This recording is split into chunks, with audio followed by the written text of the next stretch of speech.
Salam kenal dan salam jumpa dengan Mem Melinda, guru fisika kalian di kelas 11 ini.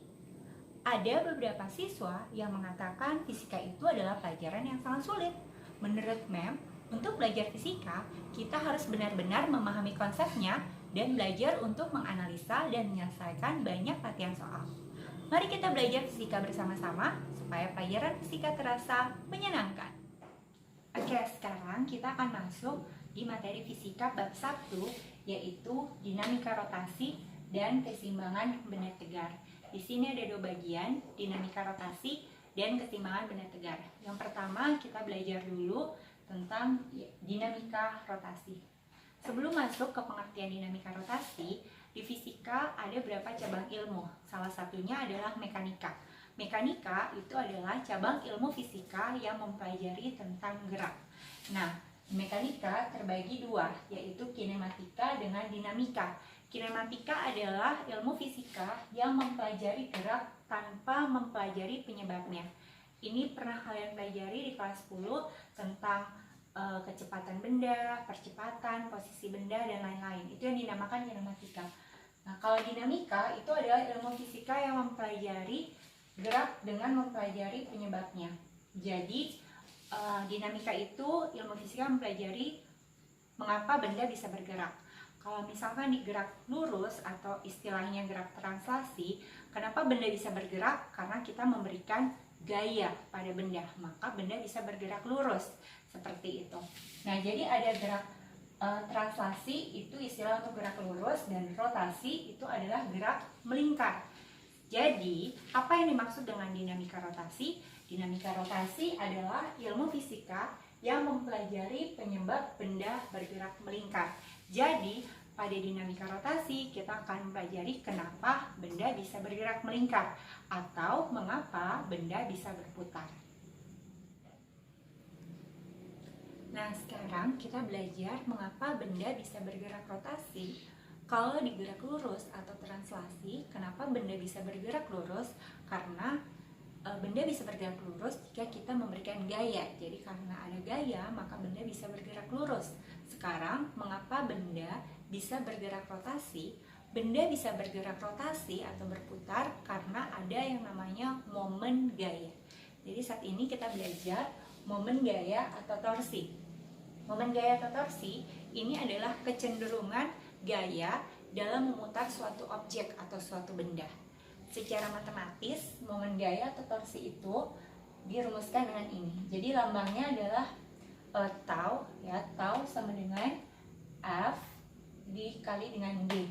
Nah, tau ini adalah momen gaya, satuannya Newton meter, F ini adalah gaya, satuannya Newton, dan D ini adalah lengan momen, satuannya meter.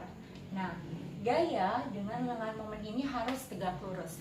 Sekali lagi, komponen gaya dan lengan momen ini harus tegak lurus. Bagaimana kalau gaya dengan lengan momennya tidak tegak lurus? Mari kita pelajari 3 gambar berikut. Di sini memang gambar ada 3 gambar.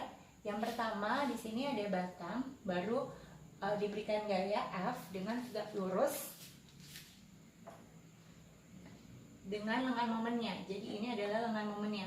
Porosnya di sini. Jadi lengan momen itu adalah jarak antara poros dengan titik tangkap gayanya. Ini lengan momennya, dan dia harus tegak lurus.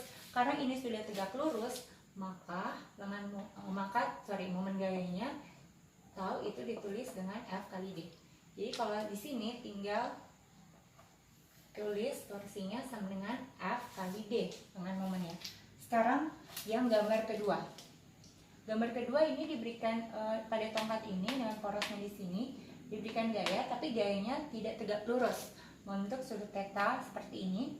Nah, untuk mencari momen gayanya kita harus uraikan atau proyeksikan gayanya dulu. Jadi ini diuraikan. Ini misalkan kita pakai FY, ini pakai FX.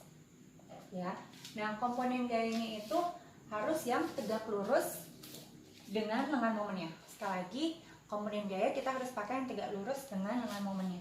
Jadi kalau misalkan lengan momennya ini, Fx kan tidak tegak lurus dengan lengan momen, ya. Tapi yang tegak lurus itu adalah FY. Jadi kita harus cari dulu FY-nya ini berapa. Nah sekarang FY-nya ini itu sama dengan ini. Jadi kalau misalkan mau gambar lagi segitiganya, ini F-nya, baru ini tetanya, ini Fx, ini F-nya.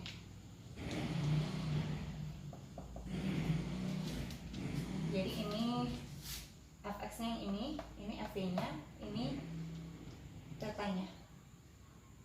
Nah, jadi kita akan cari bagaimana nilai FY-nya. Ya, ini FY. Kalau pakai aturan trigonometri, FY ini adalah sisi di depan sudut dan F ini adalah sisi miring. Sisi depan dengan sisi miring kita pakai rumus sinus. Jadi sinus theta sama dengan, kalau sinus kan depan per miring, maka sin theta itu sama dengan depannya itu FY, miringnya adalah F, maka FY-nya jadi F sin theta. Maka torsinya itu adalah komponen gaya yang tegak lurus yaitu FY, karena FY-nya adalah F sin theta, jadi F sin theta kali dengan lengan momennya D. Jadi seperti ini. Ini untuk gambar yang kedua. Sekarang gambar yang ketiga. Untuk gambar yang ketiga ada tongkat dengan porosnya di sini diberikan gaya seperti ini dengan sudutnya theta terhadap sumbu vertikal. Ya, bagaimana untuk mendapatkan perumusan torsinya? Sekarang kita lihat sekali lagi, torsi harus tegak lurus. Torsi itu adalah hasil tegak lurus antara gaya dikali dengan lengan momen. Jadi kita harus uraikan dulu gayanya. Jadi ini dia. Ini komponen FB-nya, ini komponen Fx-nya. Nah sekarang kalau ini segitiganya mau gambar lagi, ini tetanya di sini ya, ini F, ini Fy, dan ini Fx-nya. Nah yang kita mau cari adalah komponen gaya yang tegak lurus dengan lengan momennya. Komponen yang tegak lurus itu adalah Fy ya, Fx-nya tidak tegak lurus. Jadi yang komponen tegak lurus dengan lengan momen itu adalah Fy. Sekarang kita cari rumus untuk Fy. Kalau gambar segitiganya seperti ini, sudutnya di sini, Fy di sini, berarti Fy itu adalah sisi di samping sudut. Sekali lagi Fy sisi di samping sudut, F ini sisi miring. Hubungan sisi di samping dengan sisi miring itu adalah cos. Maka cos itu sisi samping per sisi miring, maka cos tetanya jadi Fy per F, maka Fy nya jadi F cos theta. Maka torsinya jadi F cos theta kali D. Ini perumusan untuk gambar yang ketiga. Oke, sekarang ulang kembali. Jadi untuk gambar yang pertama, kalau komponen gayanya sudah tegak lurus dengan momen, torsinya tinggal dikali F kali D. Sekarang kalau gayanya tidak tegak lurus tapi membentuk sudut theta terhadap horizontal. Nah kalau membentuk sudut terhadap horizontal, maka komponen gaya yang tegak lurusnya itu pakai F sin theta kali D. Sekali lagi, kalau sudutnya terhadap horizontal itu pakai F sin theta kali D. Kalau yang gambar ketiga, sudutnya yang dibentuk antara F itu dengan sumbu vertikal, jadi sudutnya terhadap vertikal, maka komponen gaya yang tegak lurus dengan momen adalah F cos theta. Jadi torsinya F cos theta kali D. Seperti ini. Sekali lagi, kalau tegak lurus, torsi sama dengan F kali D. Kalau tidak tegak lurus, sudutnya terhadap horizontal, maka torsi F sin theta kali D. Kalau tidak tegak lurus dan sudutnya terhadap sumbu vertikal, maka torsi sama dengan F cos theta kali D. Nah, sekarang kita akan membahas perjanjian tanda untuk torsi. Jadi, jika benda berputar searah jarum jam, kita pakai perjanjian tandanya positif. Jika benda yang berputar berlawanan arah jarum jam, torsinya nilainya negatif. Sekali lagi, jika searah jarum jam, torsi bernilai positif. Jika berlawanan arah jarum jam, torsi bernilai negatif. Kalau misalkan kalian tanya, Mem, tandanya boleh diputar atau kebalikannya boleh, terserah. Jadi boleh juga ada yang pakai kalau berlawanan arah jarum jam positif, kalau searah jarum jam negatif, itu juga boleh, tapi harus konsisten. Jadi kalau awal perjanjian yang seperti itu sampai di akhir juga harus tetap sama. Tapi untuk mem pakai perjanjian tanda yang searah jarum jam positif berlawanan arah jarum jam negatif. Jadi kita pakai saja perjanjian ini ya, dari awal sampai akhir harus konsisten perjanjiannya seperti ini. Sekarang perhatikan contoh soalnya. Batang AC panjangnya 3 meter. Jadi ini ada batang AC panjangnya 3 meter, dipengaruhi gaya-gaya seperti pada gambar. Ada F1, F2, dan F3. Apabila batang dianggap tidak bermassa, tentukan resultan momen gaya terhadap titik A. Jadi ini yang ditanya adalah berapa nilai resultan momen gayanya jika porosnya di titik A.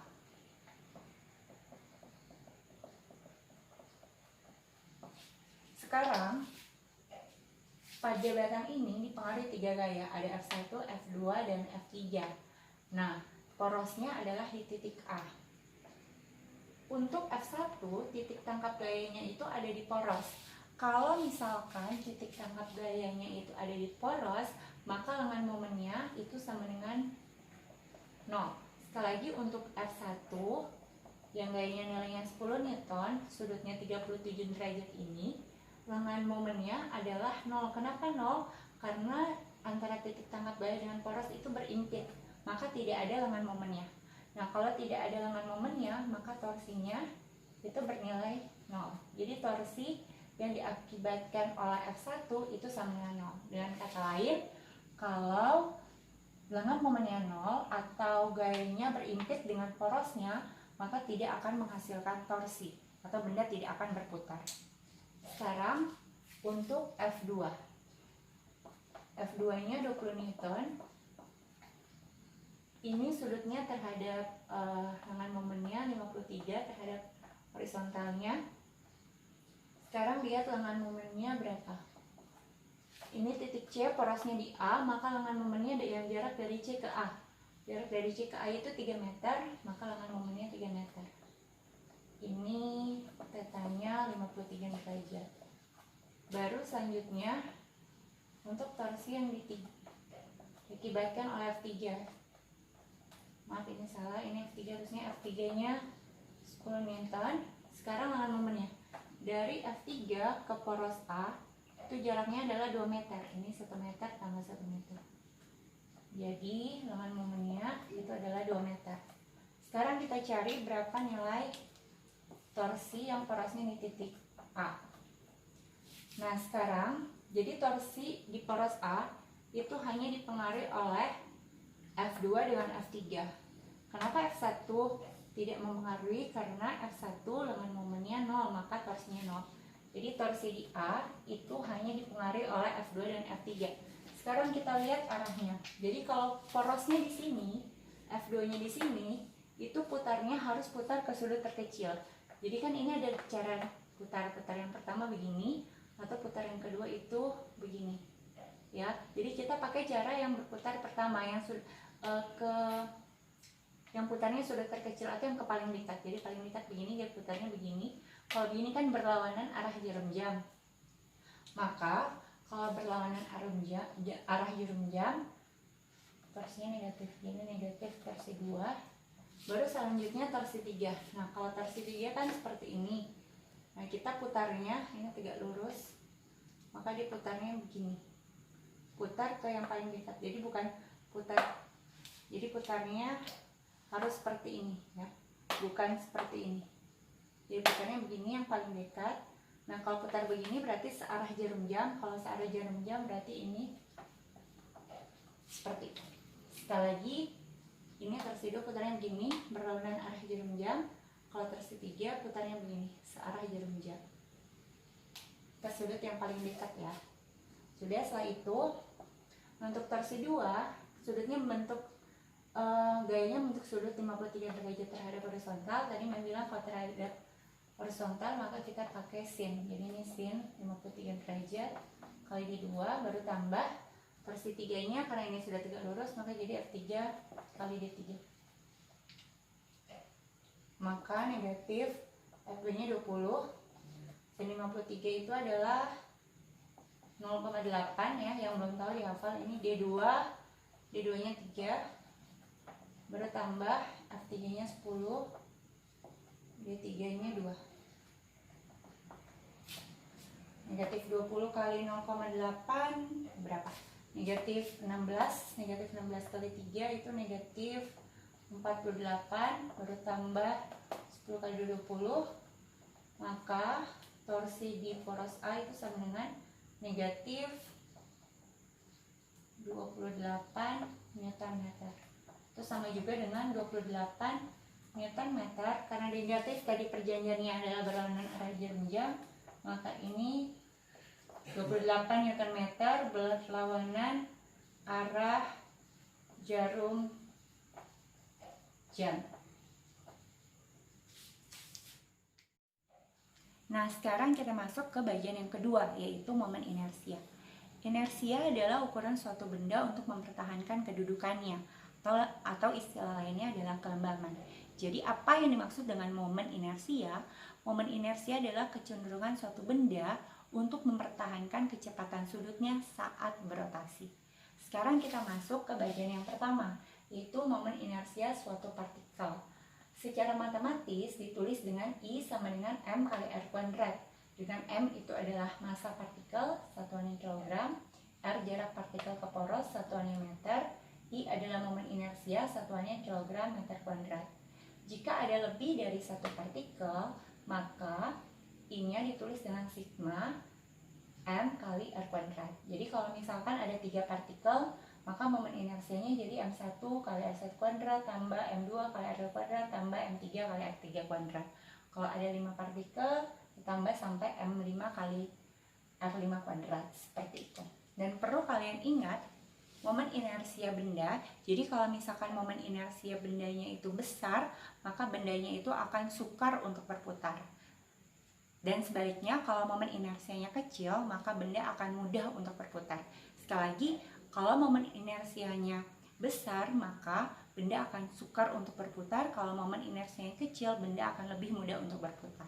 Sekarang kita masuk ke bagian yang berikutnya, momen inersia benda tegar.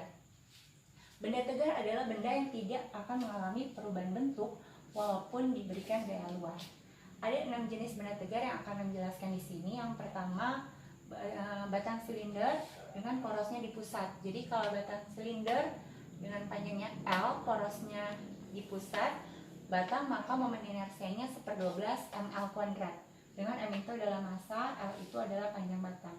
Sekarang yang kedua, batang silinder poros di ujung.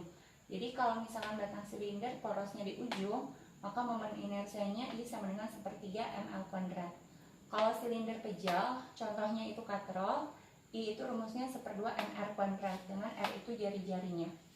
Kalau silinder tipis berongga, contohnya seperti cincin begitu, maka rumusnya I sama dengan mr kuadrat. Kalau bola pejal itu rumusnya I sama dengan 2/5 mr kuadrat. Bola tipis berongga, I sama dengan 2/3 mr kuadrat, dengan R itu adalah jari-jari. Jadi kalian hafal beberapa rumus momen inersia untuk 6 jenis benda tegar ini. Oke, sekarang kita akan masuk ke contoh soal. Contoh soal yang pertama. 2 bola masing-masing bermassa M1 2 kg dan M2 3 kg dihubungkan dengan tali ringan tak bermassa seperti gambar. Jadi gambarnya seperti ini. Jika sistem bola diputar pada sumbu AB, maka hitunglah besar sistem momen inersia bola. Ya. Jadi di sini bolanya dianggap sebagai suatu partikel. Sekali lagi bolanya ini dianggap sebagai partikel. M1-nya 2 kg, M2-nya 3 kg. Baru R1 itu adalah jarak dari benda 1 ke sumbu AB. Jadi jaraknya 20 cm. Convert ke meter jadi 0,2. Baru R2 jarak dari benda 2 ke sumbu AB. 30 cm ubah ke meter jadi 0,3. Berapa nilai momen inersia totalnya? Maka karena ada 2 partikel di sini atau 2 bola, maka I sama dengan M1 kali R1 kuadrat tambah M2 kali R2 kuadrat. Maka I sama dengan 2 dikali dengan 0,2 kuadrat tambah 3 dikali dengan 0,3 kuadrat, maka 2 kali dengan 0,04 tambah 3 dikali dengan 0,09, maka 0,08 ditambah dengan 0,27, maka I sama dengan 0,35 kg meter kuadrat. Oke, sekarang kita masuk ke contoh soal nomor 2. 4 buah partikel terletak pada sistem koordinat kartesius seperti gambar di bawah ini. Hitunglah momen inersia sistem terhadap A sumbu X, B sumbu Y. Nah, sekarang kita selesaikan dulu yang pertanyaan A, berapa momen inersia terhadap sumbu X. Jadi kalau momen inersianya terhadap sumbu X, maka ini kan ada 4 partikel, 1, 2, 3, 4. Jadi kalau terhadap sumbu X, maka partikel-partikel yang berimpit dengan sumbu X itu tidak akan memiliki momen inersia atau momen inersianya 0. Jadi kita hanya lihat kalau terhadap sumbu X, kita hanya lihat yang ini, partikel yang ada di sumbu Y, 2M ini dengan 2M yang di bawah. Maka I sama dengan, sekali lagi, partikel yang sumbu X ini tidak berpengaruh, jadi cuma ada ini 2M. Jarak antara partikel ke sumbu X itu adalah A. Ini A dikuadratkan, baru tambah ini juga 2M. Jaraknya juga dari partikel ini ke sumbu X itu A, maka ini juga A, baru dikuadratkan. Nah, ini jadi 2MA kuadrat tambah 2MA kuadrat, maka I-nya jadi 4MA kuadrat. Sekarang berapa momen inersianya jika diputar terhadap sumbu Y? Kalau terhadap sumbu Y, maka partikel-partikel yang ada di sumbu Y ini tidak akan menghasilkan momen inersi atau momen inersianya 0. Jadi kalau terhadap sumbu Y, kita hanya lihat partikel 2M yang sebelah kiri ini dengan partikel 2M yang sebelah kanan. Maka 2M kali jarak partikel ini ke sumbu Y adalah A, kali A kuadrat, tambah partikel ini 2M, jarak partikel ini ke sumbu Y adalah 2A, dan ini 2A dikuadratkan ya, jadi 2A dikuadratkan. Maka ini jadi 2M A kuadrat, bertambah 2M, 2A dikuadratkan itu jadi 4A kuadrat, maka ini jadi 2M A kuadrat tambah 2 kali 4 8 jadi 8 MA kuadrat, maka momen inersia terhadap sumbu Y-nya jadi 10 MA kuadrat. Oke, sekarang kita masuk ke contoh soal nomor 3. Tentukan besar momen inersia sebuah bola pejal bermassa 5 kg dan berdiameter 20 cm jika porosnya melalui pusat massa bola. Jadi di sini yang diketahui, benda tegarnya adalah bola pejal, massanya 5 kg, diameternya 20 cm, convert dulu ke meter jadi 0,2. Maka kalau diameternya 0,2 meter, jari-jarinya itu adalah setengah dari diameternya, berarti 0,1 meter. Berapa I-nya? Maka I sama dengan, untuk bola pejal ingat momen inersianya adalah 2/5 mr kuadrat. Maka I sama dengan 2/5 kali 5 kali 0,1 kuadrat. 5 dengan 5 habis dibagi, maka I sama dengan 2 dikali dengan 0,1 kuadrat itu 0,01, maka I sama dengan 0,02 kg meter kuadrat. Demikianlah materi pembelajaran kita kali ini. Sampai jumpa di pertemuan selanjutnya. Terima kasih dan Tuhan memberkati.